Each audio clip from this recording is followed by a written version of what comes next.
Bonsoir chez vous, l'émission c'est 90 minutes au Bénin. Bienvenue, le réveil est-il tardif ou alors stratégique? Peut-il encore sauver l'essentiel? Que vient proposer le parti de candidat Zanaï?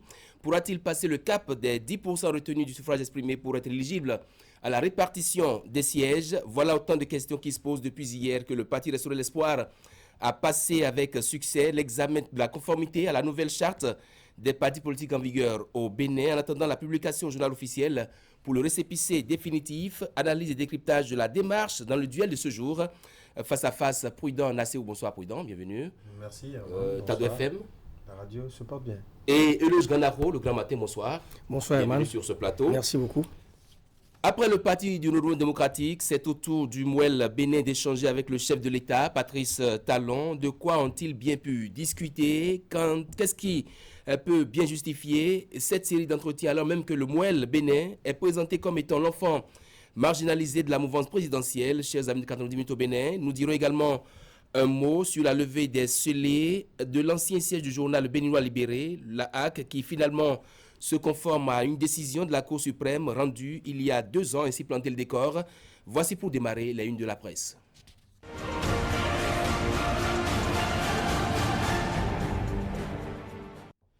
On démarre par le quotidien Maison Fraternité, interview avec le professeur Noël Baguidi, président du CNE. Le recrutement a été fait et tourné vers la performance. Il n'y a aucune interférence politique. Restaurer l'espoir obtient son récépissé communal 2020, une compétition plus ouverte. Et puis le ministre d'État Abdoulaye Biotchane au sujet de l'amélioration de l'IDH. S'il y a une leçon à retenir, c'est qu'il faut garder le cap. Quotidien Libération. Audience au Palais de la Marina, les parlementaires francophones saluent le leadership de Patrice Talon. Puis pour atteindre son autonomie énergétique, le Bénin se dote d'un code sur l'électricité, un nouveau cadre qui rassure davantage les investisseurs privés. L'indépendant reconnaissance des performances de l'économie nationale, la gouvernance Talon accumule les bons points à l'international. Isolé, abandonné et fragilisé par ses compagnons de l'opposition, le parti Restaurer l'Espoir de candidat Zanaï se conforme enfin à la loi sur la charte des partis politiques. Le potentiel économique béninoise, la gouvernance Talon produit des points d'honneur à l'international. Après 9 ans de fermeture, les scellés du siège, le Béninois libéré, ôté hier.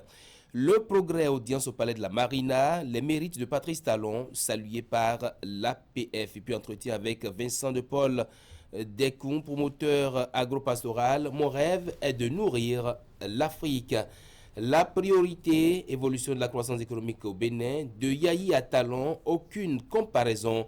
Commémoration des 30 ans de la démocratie béninoise, la pierre blanche du clergé catholique. Le Soleil Bénin Info à présent, décision du candidat Zanaï de se conformer au test dans la perspective des prochaines joutes électorales. Après les caprices, le chemin de la sagesse politique. Le chef de l'État est dans la dynamique d'une compétition ouverte à tous les partis en règle. Scandale dans le secteur des microfinances. Les clients d'une société en faillite frauduleuse aux trousses d'un député. Le Béninois libéré. Le parti de Ayadi élevé au même grade que l'UP et le BR rencontre Talon, Mouel, Bénin hier. Et puis conséquence de l'abandon en appel des charges contre l'ancien candidat FCBE, Lionel Zinsou, probable candidat de l'opposition contre Talon en 2020. Le Bénin intelligent pour finir. Coronavirus, les Béninois en Chine hors de danger. Le MAEC maintient le contact. Cotisation de sécurité sociale et impôts sur salaire, la déclaration unique et le paiement en ligne lancé, la démarche à suivre sur le site internet www.iservice.impo.bj. Voilà donc qui met un terme à la une des parutions de ce jour. Je reviens en plateau, je retrouve mes deux débatteurs du jour et c'est parti pour le duel.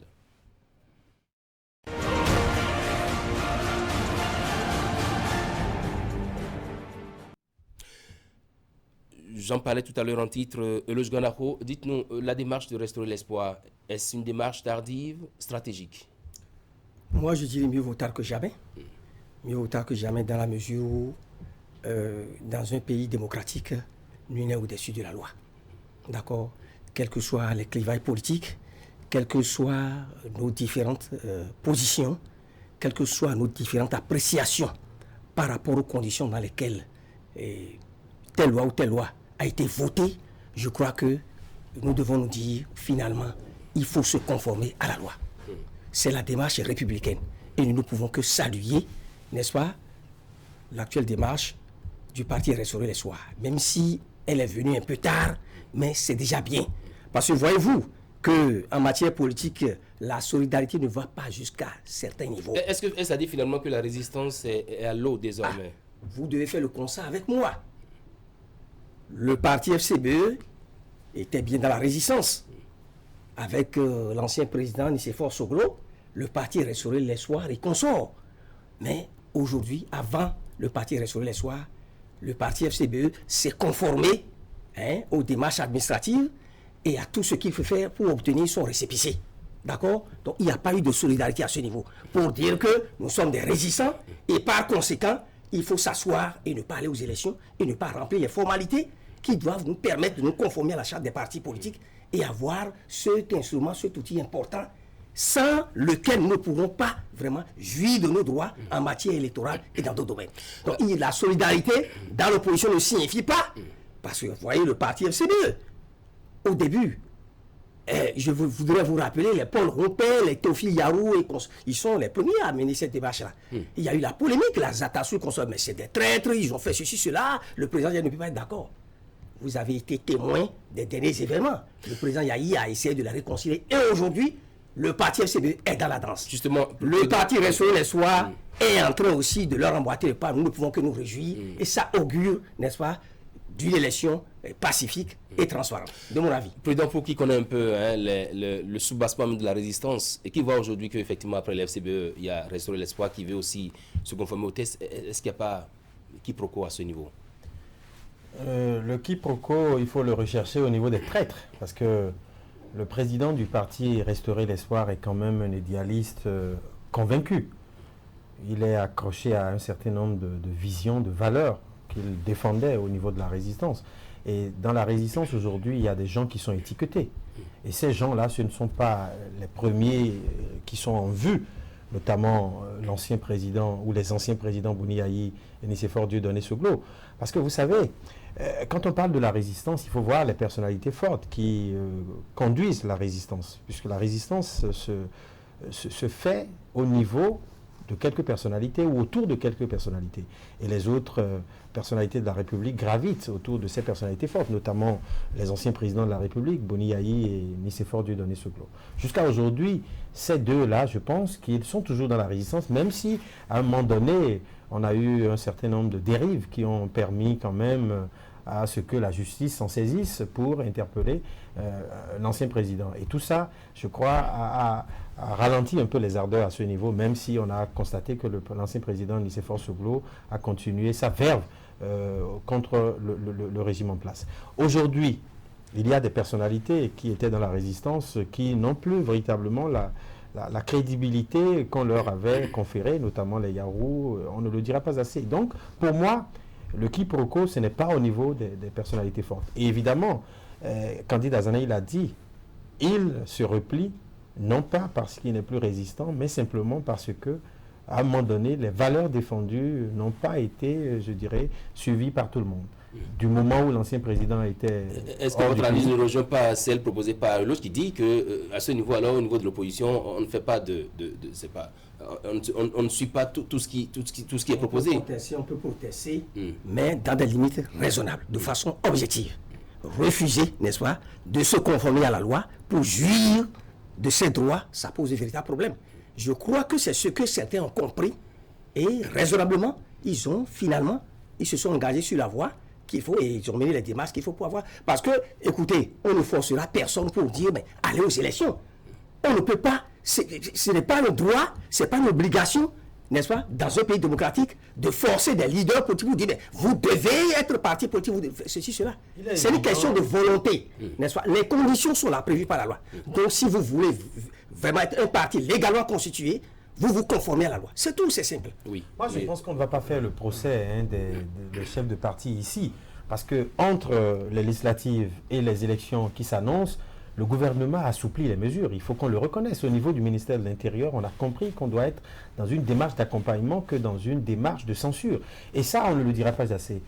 beaucoup de partis, après les législatives, ont eu leur récépissé. Il était aussi temps pour que le parti Restaurer l'Espoir, qui est dirigé par un ancien député, un ancien ministre, puisse aussi obtenir son récépissé. Et je pense que cette démarche aujourd'hui est en cours. Mais le gouvernement aurait pu aussi s'en tenir aux lois pour dire le délai est totalement dépassé, nous n'allons plus vous concéder ce récépissé. Je pense aussi que le gouvernement, aujourd'hui, à travers le ministère de l'Intérieur, joue l'accompagnement et les mesures participent de la décrispation.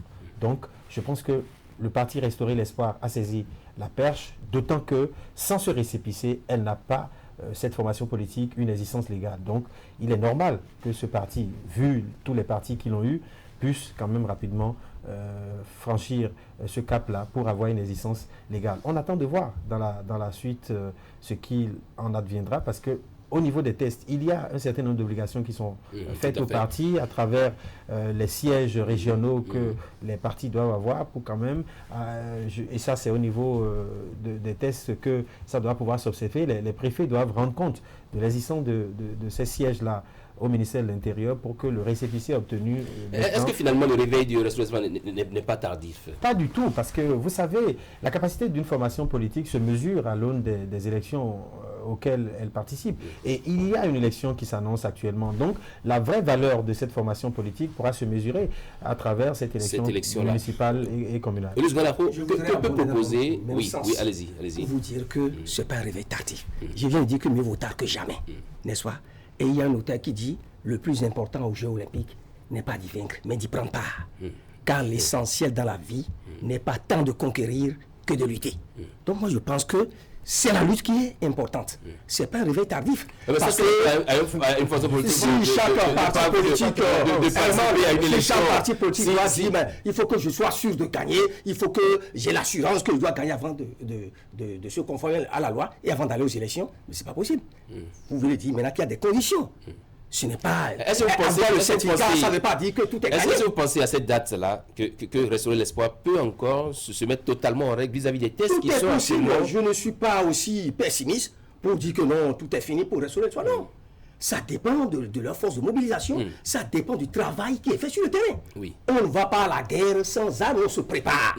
Qui va loin, Minaï, sa monture. Donc je crois que si le parti Restaurer l'Espoir se prépare bien et vraiment fait en sorte que son travail sur le terrain lui permet, n'est-ce pas, d'avoir des candidats dans tous les départements et de pouvoir rallier dans tous les départements, parce que cette fois-ci, nous n'aurons plus droit à ces partis-là qui se réveillent à la veille des élections et qui se restent à Cotonou, à Montreau.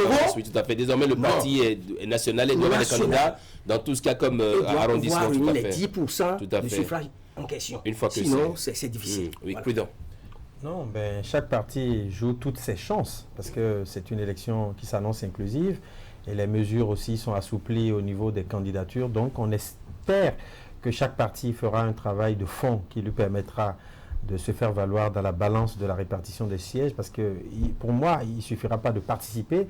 Il sera question que chaque parti qui participe puisse tirer son épingle du jeu et pouvoir... faire élire des candidats, sinon ce serait vraiment du gâchis. Et ça va décrédibiliser aussi les petits partis qui, peut-être à terme, vont disparaître parce qu'il y a la présidentielle qui s'annonce après les élections communales. Donc, moi je pense que les partis aujourd'hui qui ont une existence légale doivent travailler à mettre en œuvre leur stratégie, leur rouleau compresseur pour justement positionner, puisqu'il s'agit d'élections de base, donc d'élections communautaires, d'élections communales et municipales, donc travailler à recruter des gens représentatifs dans leur milieu respectif pour qu'à l'arrivée, le critère de 10% ne les pénalise pas. Je pense que c'est vrai que quand on voit un peu ce que nous observons au niveau du ministère de l'Intérieur, je me demande s'il n'y a pas encore une démobilisation au niveau des vrais militants ou de certains militants. Justement, j'allais vous faire la question. Voilà. Qu'est-ce qui aujourd'hui peut constituer la force de Restaurer l'Espoir? Est-ce son leader charismatique ou alors le deuxième, c'est-à-dire l'ancien député Guy Mitopé, ou alors que va servir Candidat Dazanaï à C'est le discours. Hein? C'est le discours. Candidat Dazanaï va séduire par le discours. Parce que vous savez, c'est quand même quelqu'un qui est très proche ou qui a été très proche du président Patrice Talon, pour lequel il s'est investi pour l'élection. Il a pris cette distance quelques mois après avoir participé à son gouvernement. Et je crois qu'aujourd'hui, au niveau de Cotonou, ce discours sera un discours séducteur. Mais il va falloir aller au-delà. Parce que vous savez, nous avons un certain nombre de départements qui ont une forte connotation culturelle, orientée vers le fond. Donc les milieux à forte concentration ethnique, fond ou dérivés, pourront justement s'assouplir au discours du président du parti Restaurer l'Espoir. Mais il va falloir aller au-delà pour espérer justement participer à la répartition des sièges. Et là, il faut que d'autres leaders entrent en ligne de compte. Et ce recrutement, il faut le faire au niveau de Restaurer l'Espoir si on veut véritablement peser dans la balance. Cotonou, Porte-Novo, Abomey, le Zou, tout ça, ça va être facile. Mais n'oublions pas aussi la position, puisque juste là, on ne sait pas quelle sera la position de l'ancien président Nicéphore Soglo, qui a une influence aussi dans ce milieu électoral. Tout à fait. Oui, Eloge, je suis la question. Je suis tout à fait d'accord, mais ce que je voudrais apporter de plus, vous savez, il y a encore quelques années, vous n'allez pas me dire que, bon, en 2016, en 2017, n'est-ce pas, la manière dont le président Talon est critiqué, sa gouvernance est critiquée, on dit que, bon, il est en train de perdre beaucoup sa popularité, au plan social, rien n'est fait sur cela. Vous devez déjà constater qu'il y a un changement sur le terrain. Hein?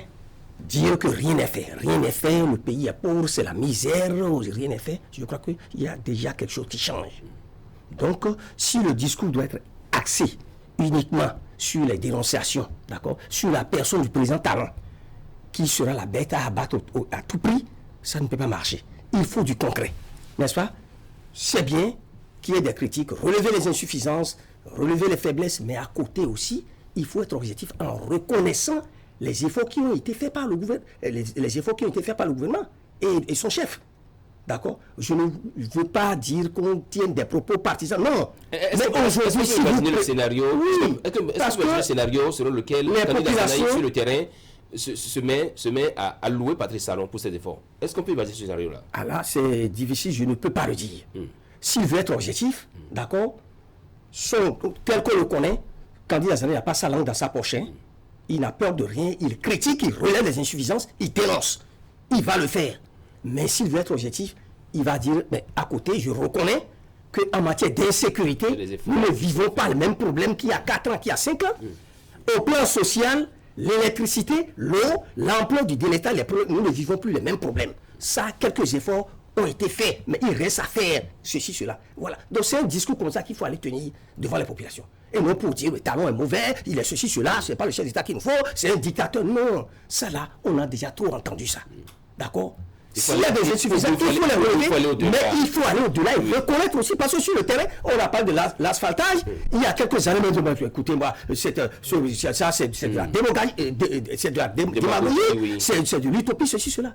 Aller sur le terrain aujourd'hui, la réalité est là. Quelque chose a été fait. Pour ne pas dire que tout est parfait, tout est déjà bon. Oui, voilà. Rapidement, on va boucler sur la question. Je pense que sur la question, il faut que nous relativions parce que le bilan des maires aussi va peser dans la balance. Le bilan du président de la République, c'est un bilan qui est visible, on ne le dénie pas. Mais ici, il s'agit du bilan des maires. Qu'est-ce que les maires ont pu faire aux populations à la base au cours de leur mandat de 5 ans qui est en train de s'achever et que nous allons renouveler bientôt. Donc le débat est là. Et beaucoup de maires aujourd'hui qui soutiennent le président de la République ne pourront pas se targuer sur le bilan du chef de l'État pour, je dirais, conforter leur thème de campagne. Parce que entre la gouvernance locale et la gouvernance au sommet de l'État, il faut faire le distinguo.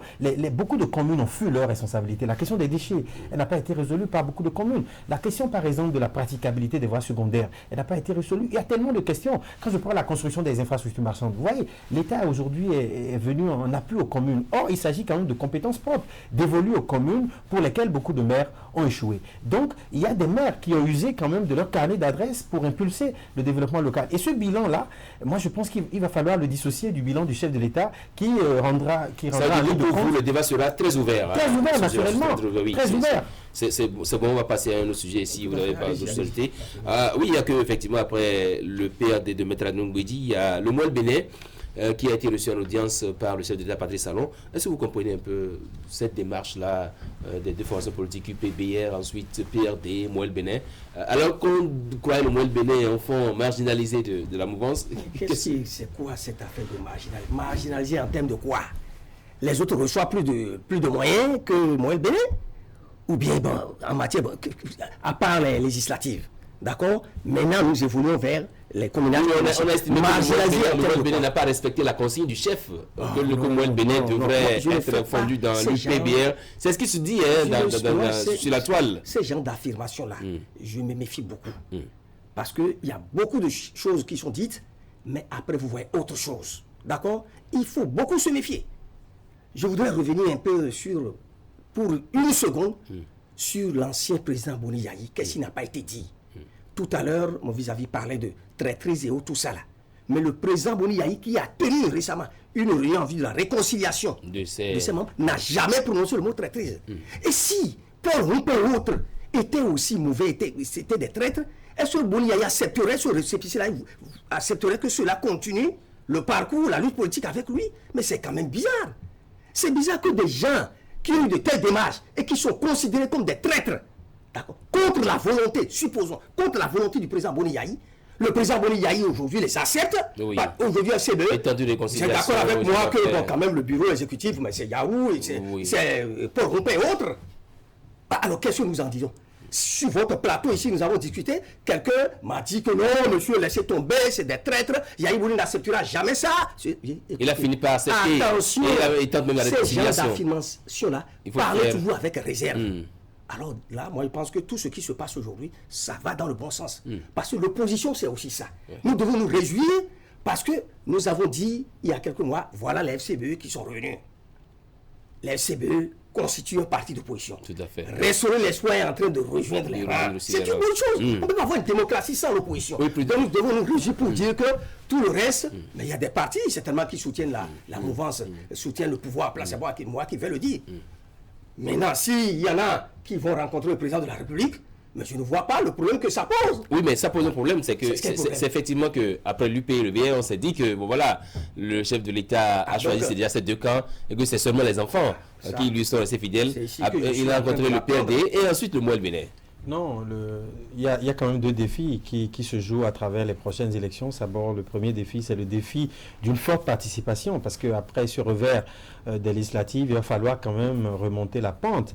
Le président de la République joue sa crédibilité aussi à l'international ou au niveau africain ou même sous-régional. Donc, il va falloir qu'à travers ces élections prochaines, on puisse relever le taux de participation par rapport aux élections législatives. Donc, ça, c'est un premier défi. Le deuxième défi aussi, c'est que les partis soutenant l'action du président de la République puissent avoir une majorité écrasante à l'issue de ces élections. Parce que ne l'oublions pas, dans le code électoral, les prochains présidents seront cooptés par, en tout cas, seront soutenus par les maires. Et donc, si un président en exercice a beaucoup de maires issus de ces sérails, ça lui facilite une certaine réélection. Donc, à partir de ce moment, le président doit travailler, n'ayant pas un parti politique comme Boni Yayi quand il était au pouvoir, il a plusieurs partis politiques aujourd'hui qui sont dans la mouvance présidentielle. Donc, ces consultations avec ces partis qui soutiennent son action participent d'un travail de mobilisation, mais en même temps aussi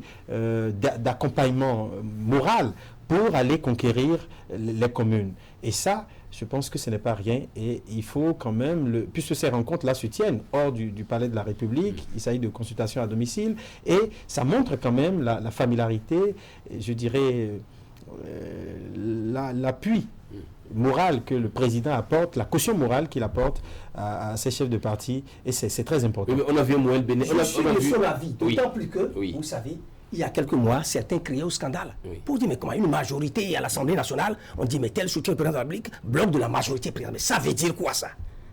Mais comment un président de la République, n'est-ce pas, qui veut quand même préserver ses acquis? Et si possible, s'il veut renouveler son mandat, c'est sur la base des résultats. Il faut obligatoirement une majorité. Même si il ne s'appelle pas Patrice Talon, et il a un autre nom, je crois que un président de la République, un chef politique qui veut aller de l'avant doit œuvrer pour cette majorité-là.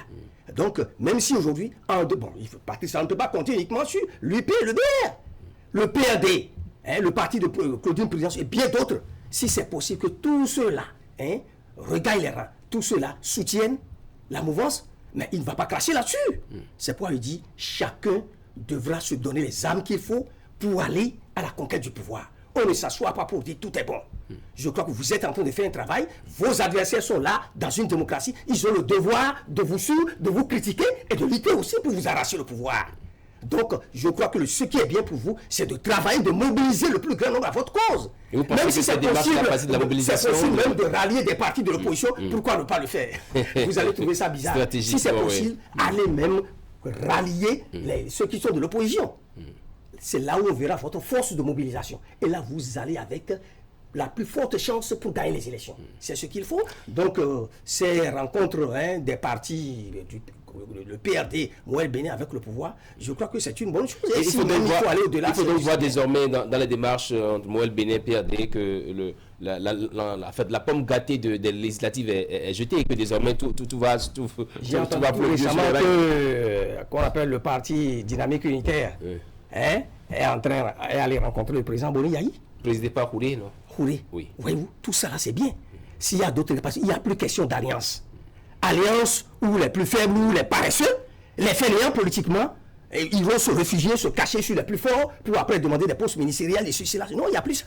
Vous devez agir comme de vrais partis politiques à travers de grands regroupements pour aller au combat, pour aller à l'assaut. Et au plan national, on doit se rendre compte que vous avez fait le travail qu'il faut, vous méritez vraiment les sièges que vous avez eu lors de ces élections. Non, il faut voir dans ces rencontres du côté du chef de l'État ou de l'opposition, je dirais des rencontres préparatoires de la stratégie politique à mettre en œuvre pour pouvoir réussir les prochaines élections. Il a été dit aussi que à travers la rencontre président DUD et Boni Yahi,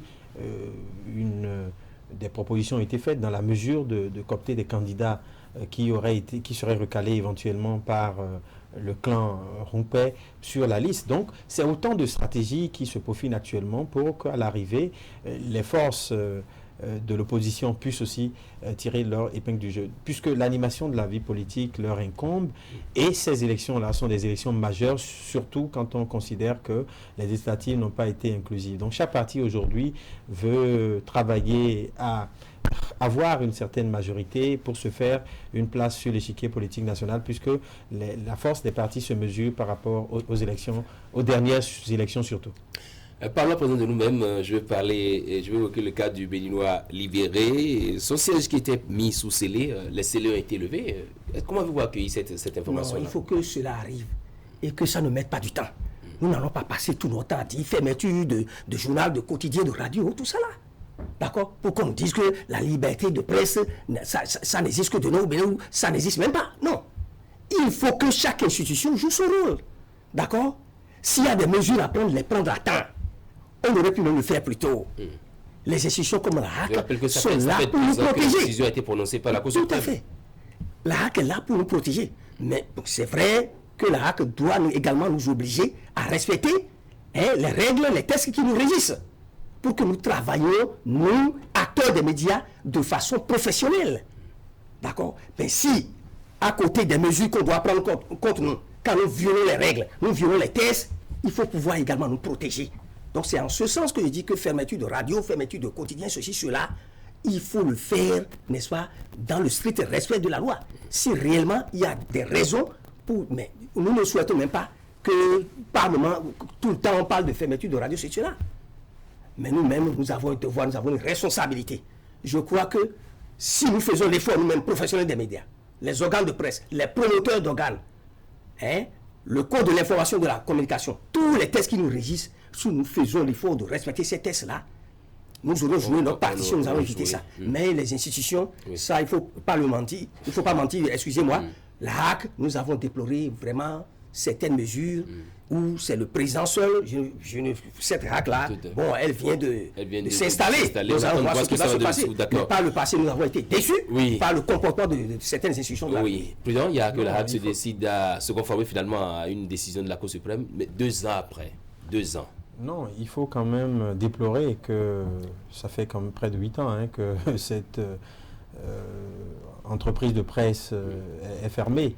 Et quand on voit aussi le nombre d'années qui est passé avant que la décision ne tombe au niveau de la Chambre administrative de la Cour suprême, les activités ont repris au niveau du Béninois libéré il y a 2 ans, vous l'avez observé. Et aujourd'hui, je pense que entre les rapports de force qui existent par rapport aux institutions, donc la RAC et les organes de presse, on a toujours observé que les rapports de force sont favorables à la RAC. Et il va falloir trouver le juste milieu, parce que généralement, le contentieux est déféré devant des tribunaux qui sont submergés. Pourquoi ne pas entrevoir peut-être des tribunaux spéciaux pour justement commettre du règlement de ces problèmes? Ça appelle une relecture d'un certain nombre de tests, parce que les entreprises de presse sont quand même des entreprises qui emploient des gens. Il faut voir l'aspect social, qui participe aussi de l'animation de notre démocratie. Et quand on voit le nombre d'années qui se soient écoulées avant que on ne puisse toucher au scellé, c'est vraiment regrettable. Il faut dire que la situation ne date pas de ce régime, ça date du régime Boni Yayi. Et les anciens présidents de la RAC sont encore là. Et aujourd'hui, c'est une victoire pour la presse, parce qu'on aurait pu véritablement dénouer cette situation plutôt que l'entreprise ou le promoteur aurait pu récupérer quelques matériels qui aujourd'hui sont totalement désuets. Merci à vous, chers confrères. C'était le duel. 90 minutes au Bénin, c'est également la tranche d'information que vous suivrez dans un court instant. Et nous installons juste après Mathieu Avlessi, spécialiste en communication politique. Quelle lecture fait-il des sujets brûlants de l'actualité politique? C'est bien ce que nous proposons. Gardez votre position d'écoute.